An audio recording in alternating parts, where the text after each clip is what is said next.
বৃষ্টির দিনে যদি ফুলকো ফুলকো লুচি আর আলুর দম হয় তাহলে তো কোনো কথাই নেই। আর এরকম অল্প তেলে ফুলকো ফুলকো লুচি খেতে কার ভালো লাগে?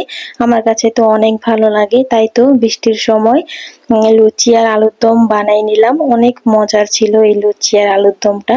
অনেক ভালো হয়েছে খেতে এই লুচি দিয়ে আলুর দম। বৃষ্টির দিনে কিন্তু এসব খাবারই অনেক ভালো লাগে খেতে। হ্যালো এভরিওয়ান, আসসালামু আলাইকুম। এই তো প্রতিদিনের মতন চলে আসলাম আরো একটি নতুন ভিডিও নিয়ে। এই তো এখানে ডিম সিদ্ধ করে নিতেছি আর আমার শাশুড়ি হচ্ছে সকালে রং চা বানিয়েছে। ডাল রান্না করেছিলাম সেটাই এখন একটু গরম করে নিতেছি। আর এদিকে হচ্ছে একটু চাও গরম করে তারপর এখন একটু খেয়ে নেব। আর লাল চা এখন ইদানিং কেন জানি না খুব ভালো লাগে খেতে। লাল চা খেলে একটু ঠান্ডা লাগলেই লাল চা খাই, মাশাআল্লাহ অল্পতেই কমে যায়। যাই হোক, এদিকে এখন এই যে ভাত বসাই দিছি আর আলু সিদ্ধ করে নিয়েছি, আলু ভর্তা করব সকালে। আর এখন হচ্ছে শুকনা মরিচ টেলে নিতেছি, শুকনা মরিচ ছিল না তাই এখন আলু ভর্তা করব। আর এদিকে ডিম সিদ্ধ হয়ে গেছে, মেয়েকে খাওয়াবো। আর এখন হচ্ছে আলু ভর্তাটা করে নেব। এদিকে আমি এই যে আলুটা ছিলে নিয়েছি, এখন হচ্ছে এই যে ভর্তা করে নেব। কাঁচামরিচ দিব না, আলু ভর্তা শুকনো মরিচ দিয়ে করলেই বেশি মজা লাগে খেতে। আর এখন এই যে ভর্তাটা করে নিতেছি। সকালে ভাত ছিল, মানে গতকাল রাত্রে রান্না করেছিলাম সেই ভাত ছিল। এই তো এখন আলু ভর্তা করা হয়ে গেছে। আর এদিকে হচ্ছে আমি তরকারি বসাই দিছি। এখানে হচ্ছে পাতুরি রান্না করব সকালবেলা। তাড়াতাড়ি রান্না করে নিতে হয় কারণ গ্যাসে অনেক সমস্যা দিতেছে। এই তো, আর এখানে হচ্ছে একটা আম সিলে নিয়েছিলাম, সকালে নাস্তা খেতে অনেক দেরি হয়ে যায়, ভাবলাম একটা পাকা আম দিয়ে মুড়ি দিয়ে খেয়ে নেই। আর এখন হচ্ছে তরকারিটা বসাই দিব। কাঁঠাল দানা দিয়ে, আলু দিয়ে, ডাঁটা দিয়ে, বেগুন দিয়ে এই তরকারিটা রান্না করব। এটা হচ্ছে পাতুরি রান্না করব। এখানে আমি মশলাটা ভালো করে কষাই নিছি, এরপর হচ্ছে এই যে সবজিগুলা দিয়ে দিলাম। এগুলো এখন ভালো করে কষাই তারপর অল্প পরিমাণে পানি দিয়ে দিব। আর কাঁঠাল দানা দিয়ে কিন্তু আলু পাতুরি খেতে অনেক ভালো লাগে, আমার কাছেও ভালো লাগে। এখনই তো আমি এখানে রান্না করে নিতেছি, আমি পানি দিয়ে বসাই দিয়ে তারপর হচ্ছে এখন সকালের নাস্তাটা করে নেব। এই তো ভাত আর আলু ভর্তার সাথে খেয়ে নিতেছি, অনেক মজা হয়েছিল। এই তো আমার নাস্তা খাওয়া শেষ, এখন হচ্ছে বড় মেয়েকে খাইয়ে দিব। ও হচ্ছে আলু ভর্তা খাবে না, যেহেতু ঝাল করে আলু ভর্তা করেছি এজন্য ও আর খাবে না। ওকে এই যে একটা ডিম ভেজে দিয়েছি আর হচ্ছে ডাল নিয়ে ওকে খাইয়ে দিলাম। আর এখন এই যে রান্নাঘরে চলে আসলাম। আজকে লতি দিয়ে চাপা শুটকি দিয়ে রান্না করব। আর লতি দিয়ে চাপা শুটকি দিয়ে হয়তো বা অনেকেই খান নাই, তবে আমরাও আগে কখনোই খাই নাই। আজকে প্রথম ট্রাই করে দেখব যে কেমন লাগে খেতে। আর এই তো এখানে আমি চাপা শুটকিটা ভালো করে ধুয়ে নিয়েছি আর এখানে মশলাটার সাথে দিয়ে দিলাম। এখন একটু ভালো করে কষাই নেব, এরপর হচ্ছে লতি দিয়ে দিব। এই তো এখানে ভালো করে আমার কষানো হয়ে গেছে, এখন এই যে লতিগুলা দিয়ে দিলাম। লতিটা একটু কষায় তারপর অল্প পরিমাণে পানি দিয়ে দিব।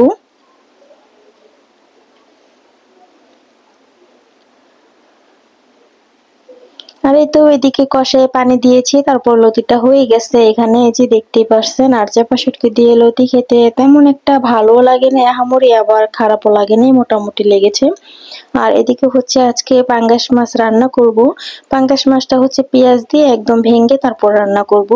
আর এদিকে আমি পেঁয়াজের সাথে মশলা সবকিছু ভালো করে কষাই নিছি, এরপর হচ্ছে মাছগুলা দিয়ে দিলাম। মাছটাও ভালো করে কষাই নিব, এরপর অল্প পরিমাণে পানি দিয়ে দেব। আর মাছটা আনাম রাখবো না, মাছটা একদম ভেঙে ভেঙে দেব। আর এদিকে হচ্ছে মারিয়ামের বাবাও চলে এসেছে দুপুরে ভাত খেতে। আর এখন হচ্ছে বাসায় জাম ছিল, অনেকগুলা জাম এনেছে আমার শ্বশুর, ফ্রিজে ছিল এই জামগুলা। ভাবলাম এখন একটু ভর্তা করলে খাওয়া হয়ে যাবে, দুপুরের সময় জাম ভর্তা ভালোই লাগবে খেতে। আর এই তো আমি ফ্রিজ থেকে এনে তারপর মারিয়ামের বাবাকে দিলাম, এখন সেই ভর্তা করে নেবে জাম ভর্তাগুলাকে, মানে এখন সবাই মিলেই খাবো। আর এদিকে যে জামগুলা ভালো করে ধুয়ে পরিষ্কার করে নিতেছে, এরপর হচ্ছে ভর্তা করে নেবে। আর আমি তো এদিকে চুলায় রান্না বসাই দিচ্ছি, শুধু পাঙ্গাস মাছটা রান্না করলেই হয়ে যাবে রান্না। আর এই তো এখানে যে মারিয়ামের বাবা এখন ভর্তা করে নেবে। আর আমার দুই মেয়ে হচ্ছে খেলতেছে, গাড়িতে উঠে বড়জন হচ্ছে গাড়ি চালাইতেছে আর ছোট মেয়েটা হচ্ছে পিছনে বসে আছে। দুইজন তো খেলতেছিল। আর এই তো মারিয়ামের বাবা হচ্ছে এই যে লবণ টবণ দিয়ে তারপরে যে ঝাঁকায় নিতেছে ভালো মতন, মানে হয় নাই, তারপর আবার হাত দিয়ে ভেঙে নিয়েছিল।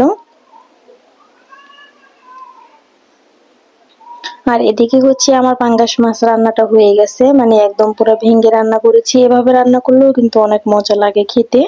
আর এদিকে হচ্ছে ছোট মেয়ের জন্য 1 পিস মাছ ভেজে রেখে দেবো। ও যেহেতু ভাঙ্গা মাছ খাবে না, এজন্য ভাবলাম যে ওর জন্য 1 পিস মাছ ভেজে রেখে দিলে ওকে মানে খাওয়াতে পারবো পরে। এজন্য 1 পিস মাছ ভাজা হয়ে গেছে, এখন রেখে দেবো। আর আমার রান্না বান্নাও শেষ। এই তো মেয়েকে তারপর হচ্ছে আমি গোসল টোসল করে এসে সবাই মিলে ভাত খেয়ে নিব। আর এদিকে তো মারিয়ামকে গোসল করানো হয় নাই, ওর বাবা হচ্ছে ওকে গোসল করাই দিছে।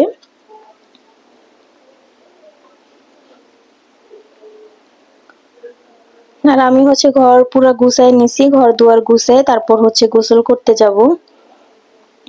আর মেয়েকে তো ওর বাবা গোসল করাই দিছে, এখন এই যে জামা কাপড় পরাই দিব, একটু লোশন টোশন দিয়ে তারপর মেয়েকে রেডি করাই দিব। আর এই তো এদিকে হচ্ছে আমরা সবাই ফ্রেশ ট্রেশ হয়ে গোসল করে তারপর এখন সবাই একসাথে ভাত খেয়ে নিব। আর এই তো আজকে যা যা রান্না করেছিলাম এখানে সবকিছুই আছে। লতি ছিল, পাতুরি, ডাল, পাঙ্গাস মাছ ভুনা, সবকিছু দিয়ে এখন দুপুরের খাবারটা খেয়ে নেব সবাই মিলে। আর এদিকে এই যে মারিয়ামকে ভাজা মাছ দিয়েছিলাম, ওর হাত দিয়ে ও খাইতেছে মাশাল্লাহ। আর এরপর হচ্ছে আমার ননদ, ও মাদ্রাসায় চলে যাইতেছে বিকেলে পড়ার জন্য। আর এদিকে আমার 2 মেয়ে হচ্ছে ওর পিছু ধরেছে। যাই হোক, এরপর সন্ধ্যার দিকে দেখি বৃষ্টি পড়তেছে। ভাবলাম তাহলে বৃষ্টির সময় আলু আর লুচির দম, মানে আলুর দম আর লুচি বানালে কিন্তু খেতে খারাপ লাগবে না, ভালোই লাগবে। আর লুচির সাথে কিন্তু আলুর দমটা অনেক ভালো লাগে খেতে। যেই ভাবা সেই কাজ, এখন হচ্ছে এই যে ঝটপট বানায় নিতেছি।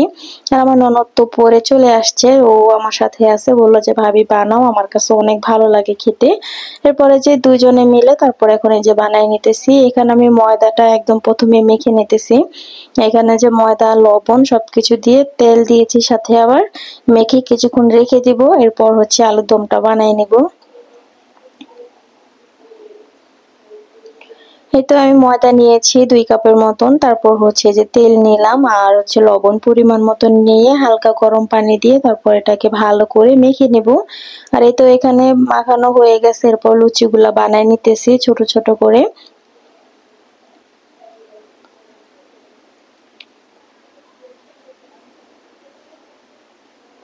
আর এখানে কিন্তু অনেকগুলা লুচি হয়েছে আমাদের, এই যে দেখতে পারছেন এখানে মানে 1 2 ঝুড়ি হয়েছে, অনেকগুলা লুচি হয়েছে। এগুলা সবগুলাই ভেজে নেব।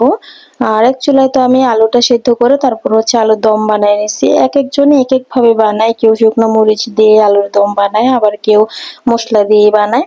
আমি আজকে হচ্ছে মশলা দিয়ে কষায়ে তারপর হচ্ছে আলুর দমটা রান্না করতেছি। এই তো এই যে এখানে আমি মশলা দিয়ে ভালো করে কষায়ে তারপর আলুগুলো দিয়েছিলাম। আর এখন হচ্ছে কয়েকটা শুকনো মরিচ ভেঙে দিয়েছি। শুকনো মরিচটা দিলে কি স্মেলটাও ভালো আসে আর কালারটাও দেখতে সুন্দর হয়, খেতেও ভালো লাগে। এজন্য আমি শুকনা মরিচটা ইউজ করছি। আর এখানে আলুর দমটা প্রায় হয়ে এসেছে, আমি একটু হালকা ভেঙে ভেঙে দেব, তাহলে খেতে আরো বেশি ভালো লাগবে। আর এদিকে হচ্ছে আমি লুচিটা ভেজে নিতেছি। আর লুচিগুলো দেখছেন অনেক সুন্দর ফুলকো ফুলকো লুচি হয়েছে, মানে প্রত্যেকটা লুচি অনেক সুন্দর ভাবে ফুলেছে। একদম আমি ডুবা তেলে ভাজি নাই, তারপর লুচিগুলা কিন্তু খুব সুন্দর হয়েছে। অল্প তেলে সুন্দর করে ভেজে নিতেছি।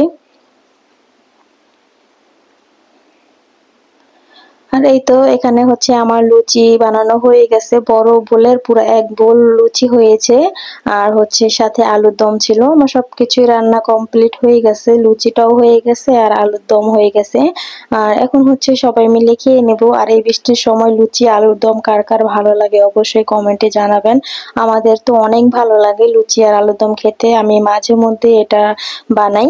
আর এই তো এখানে আমরা সবাই ছিলাম, এখন সবাই মিলে খেয়ে নেব। আর আমার মেয়েরও মাশাআল্লাহ খুবই পছন্দ করেছে এই লুচির সাথে আলুর দমটা।